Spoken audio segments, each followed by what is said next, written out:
जय Hind all of you. ये presentation भारतीय दंड संहिता 1860 अध्याय 4 में सामान्य अपवाद दिए हुए हैं, जिन्हें हम जनरल एक्सेप्शन के नाम से जानते हैं। ये सिर्फ धारा 80 से 85 तक है। बाकी आप पार्ट 1 में 76 टू 79 तक था। ये पार्ट सेकंड है, जिसमें मैंने 80 से 85 तक के बारे में प्रेजेंटेशन बना रखी है, जिसमें विदाउट इंटेंशन कोई कार्य करना, उनका इंटेंशन नहीं है। तो देखते हैं नेक्स्ट पीपीटी। धारा 80 सेक्शन 80 विधिपूर्ण कार्य करने में दुर्घटना। कोई बात अपराध नहीं है जो दुर्घटना या दुर्भाग्य से और किसी आपराधिक आशय या ज्ञान के बिना विधिपूर्ण प्रकार से, विधिपूर्ण साधनों द्वारा और उचित सतर्कता रखते हुए सावधानी के साथ विधिपूर्ण कार्य करने में हो जाती है। एग्जाम्पल के तौर पे, फॉर एग्जाम्पल कि का एक व्यक्ति है जो पेड़ पे चढ़कर टहनियों को काट रहा है, उसके पास में कुल्हाड़ी है और अचानक नीचे से कोई व्यक्ति गुजरता है। उसी वक्त सडनली उसकी कुल्हाड़ी का से हत्था टूट जाता है और उस व्यक्ति के लग जाती है और वहाँ पर उसकी मृत्यु हो जाती है। तो यह क की ओर से उचित सावधानी का कोई अभाव नहीं था और उसका कार्य माफ़ी योग्य है, क्योंकि उसका इंटेंशन किसी को मारने का नहीं था, सडनली हुआ है। कार्य जिससे अपहानि कारित होना संभाव्य है, किंतु जो आपराधिक आशय के बिना और अन्य अपहानि के निवारण के लिए किया गया है। कोई बात केवल इस कारण अपराध नहीं है कि वह यह जानते हुए की गई है कि उससे अपहानि कारित होना संभाव्य है, यानी जो कर रहा है उससे अपहानि होगी ही। यदि वह अपहानि कारित करने में किसी आपराधिक आशय के बिना और व्यक्ति या संपत्ति को अन्य अपहानि का निवारण या परिवर्जन करने के प्रयोजन से सद्भावपूर्वक की गई हो। 81 में सबसे सिंपल उदाहरण यह है कि बड़ी हानि को रोकने के लिए कोई छोटी हानि कारित कर देना। दो उदाहरण दे रखे हैं इसमें। एक नाव का है कि नाव में 20-30 लोग बैठे हुए हैं और उसे मार्ग, अगर वो ऐसी परिस्थिति में आ जाता है जो मार्ग बदलना निवारण नहीं, मार्ग नहीं बदलता, तो वो नाव डूब जाएगी। इसलिए उसके सामने दो व्यक्तियों की एक छोटी नौका है, उसे डुबोकर ही वो रास्ता बदला जा सकता है या उसे हटाकर बदला जाता है। तो उन लोगों को, 20 या 30 लोगों को बचाने के लिए वो ये जोखिम उठाएगा और उन 20-30 लोगों को बचा लेगा। दूसरा उदाहरण एक गांव का ले लीजिए या शहर का, कहीं का भी ले लीजिए कि आग फैल रही है, आग फैलते फैलते अगर वो आग पूरे आगे और संभावना है उसकी फैलने की, बीच में ही वो ऐसे 2-3 घरों को गिरा देगा जिससे कि वो आग वहीं की वहीं रुक जाए, आगे और ज़्यादा क्षति होने से बचा जा सके। तो ये भी एक उदाहरण है। इसके लिए भी कोई अपराध नहीं है कि जो 2-3 घर गिराए हैं वो इसलिए गिराए हैं कि आगे वो आग नहीं फैले, उनका इंटेंशन ऐसा नहीं था।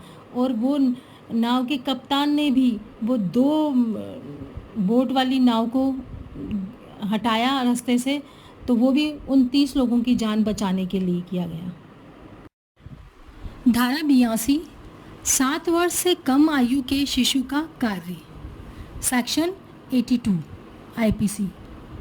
कोई बात अपराध नहीं है जो 7 वर्ष से कम आयु के शिशु द्वारा की जाती है। धारा 83 आईपीसी 7 वर्ष से ऊपर किंतु 12 वर्ष से कम आयु के अपरिपक्व समझ के शिशु का कार्य। कोई बात अपराध नहीं है जो 7 वर्ष से ऊपर और 12 वर्ष से कम आयु के ऐसे शिशु द्वारा की जाती है जिसकी समझ इतनी परिपक्व नहीं हुई है, वह उस अवसर पर अपने आचरण की प्रकृति और परिणामों का निर्णय कर सके, कि वो समझ सके कि ये बात अपराध है। इस पे टिप्पणी है कि धारा 82 और 83 ये प्रावधान सुधारात्मक स्वरूप है, बालक को सुधारने के हैं, न कि दंडात्मक प्रकृति के हैं। इसका मुख्य उद्देश्य है शिशुओं को सुधारने का अवसर प्रदान करना। धारा 84 सेक्शन 84 आईपीसी विकृत व्यक्ति का कार्य यानी अनसाउंड माइंड व्यक्ति का कार्य कोई बात अपराध नहीं है। ऐसे व्यक्ति द्वारा की जाती है जो अनसाउंड माइंड है, करते समय उस कार्य की प्रकृति को नहीं जानता या उसके दोषपूर्ण या विधि के प्रतिकूल है, जानने में असमर्थ है। अनसाउंड माइंड या पागलपंती या विकृतचित्तता का परिणाम दो बातों से किया जाता है। पहला है यह कि वह व्यक्ति कार्य की प्रकृति को समझने में समर्थ है या असमर्थ है, या फिर दूसरा है जो कुछ कर रहा है वह विधि के अनुकूल है या प्रतिकूल, इस बात को उसे जानकारी रही है या नहीं। धारा 84 इम्पोर्टेंट सेक्शन है। इसमें कई बार जैसे धारा 84 का लाभ प्राप्त करने के लिए अभियुक्त का अपराध कारित करने के समय चित्त विकृत अनसाउंड माइंड पागल होना आवश्यक है। फिर भी चिकित्सीय परीक्षण की रिपोर्ट में मेडिकल रिपोर्ट में अभियुक्त का मानसिक रूप से अस्वस्थ होना नहीं बताया गया तो उसे धारा 84 का लाभ नहीं मिलेगा। और सेकंड है यदि कोई अभियुक्त अपराध कारित होने के समय अपने आप को विकृतचित्त पागल अनसाउंड माइंड होना कहता है तो उसे इस तथ्य को विशेषज्ञ साक्ष्य द्वारा साबित करना होगा कि अपराध कारित किए जाने के समय वह कार्य की प्रकृति एवं परिणामों को नहीं समझ पाने में असमर्थ था। धारा 85 सेक्शन 85 आईपीसी ऐसे व्यक्ति का कार्य जो अपनी इच्छा के विरुद्ध मत्तता यानी नशे में होने के कारण निर्णय पर पहुंचने में असमर्थ है, कोई बात अपराध नहीं है जो ऐसे व्यक्ति द्वारा की जाती है जो उसे करते वक्त समय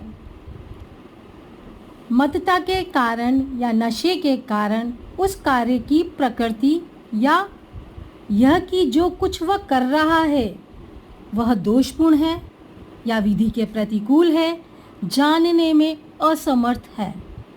परंतु ये तब जबकि वह चीज़ जिससे उसकी मत्तता या उसे नशा हुआ है उसके अपने ज्ञान के बिना या इच्छा के विरुद्ध दी गई थी।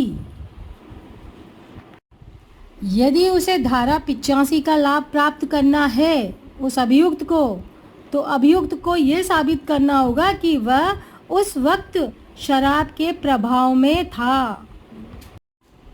धारा 86 सेक्शन 86 आईपीसी किसी व्यक्ति द्वारा जो मत्तता में है, नशे में है, किया गया अपराध जिसमें विशेष आशय या ज्ञान का होना अपेक्षित है, उन दशाओं में जहाँ की कोई किया गया कार्य अपराध नहीं होता जब तक कि वह किसी विशिष्ट ज्ञान या आशय से न किया गया हो।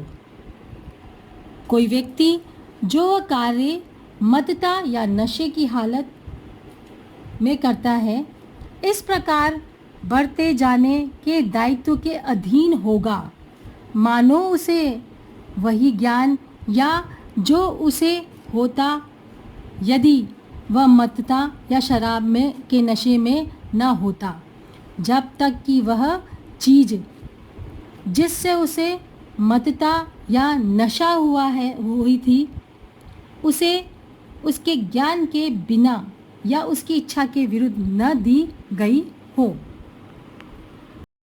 आई थिंक आपको समझ आया होगा। यदि समझ में आया है तो लाइक करें, सब्सक्राइब करें और अपने नियर डियर को शेयर करें।